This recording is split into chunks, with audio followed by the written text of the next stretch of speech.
Gerson Yarislau, remaja 18 tahun yang tewas diduga tertembak aparat kepolisian Polres Belu pada Selasa 27 September.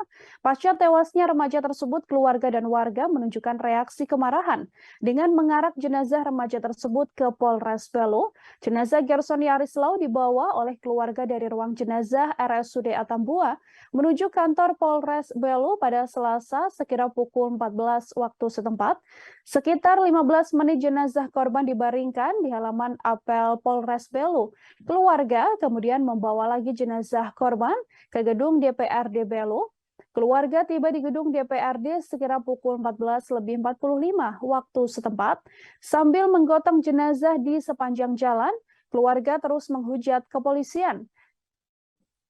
Sekira pukul 15 waktu setempat, jenazah dilaporkan masih berada di gedung DPRD Belu. Gerson diketahui merupakan tersangka dan sempat menjadi DPO kasus penganiayaan. Kapolres Belu AKBP Yosef mengatakan bahwa penembakan berawal saat kepolisian memperoleh informasi soal keberadaan yang bersangkutan di Desa Tasain, Kabupaten Belu sekira pukul 9.30 waktu setempat.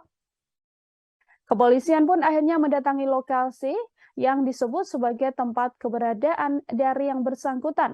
Sesampainya di lokasi, polisi pun melakukan penangkapan sesuai dengan prosedur dengan melakukan tembakan peringatan sebanyak 3 kali. Namun, saat itu pria yang disebut sebagai pelaku penganiayaan ini justru melarikan diri. Akhirnya kepolisian pun melakukan tembakan dan mengenai punggung hingga mengakibatkan yang bersangkutan meninggal dunia. Saya tidak tahu persis. Tadi baru datang mamanya ke rumah menyampaikan bahwa anaknya ini ada buat masalah beberapa waktu lalu, saya tidak pastikan kapan, kemudian dikejar polisi, tertangkap di Motamaro dan ditembak mati. Hanya prosesnya atau masalahnya seperti itu saya tidak tahu persis. Jadi saya mau bicara apa adanya. Harapan Bapak sebagai keluarga seperti apa? Ya. Harapan Bapak sebagai ya, harapan saya, ya namanya takdir Tuhan ini semua orang tidak bisa terka.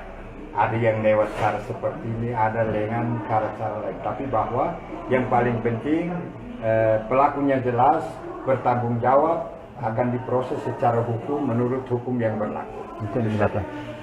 Himbauan untuk keluarga yang ada di sini. Saya menghimbau keluarga untuk tidak membuat insiden atau membuat masalah yang baru. Biarlah proses hukum akan menentukan siapa salah, siapa benar. Karena kita berada di daerah hukum, biarlah hukum yang menentukan itu semua. Itu saja. Kalau keluarga mengawal terus proses hukumnya nanti. Bagaimana? Keluarga tetap mengawal proses hukumnya nanti. Ya, tentu saja keluarga akan tetap mengawal proses hukumnya. Seperti apa? Ya maklum kita orang kecil, tapi bahwa kalau keadilan hukum yang berlaku, itu yang kita harapkan.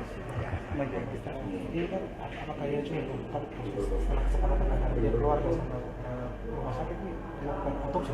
Ya, saya karena dari penjelasan dokter sebagai bukti hukum yang kuat kita butuh otopsi itu, maka saya mewakili keluarga kita menyatakan dilakukan otopsi. Supaya kemudian jelas. Dengan Bapak siapa tadi? Dengan Bapak Sipriman. Sipriman.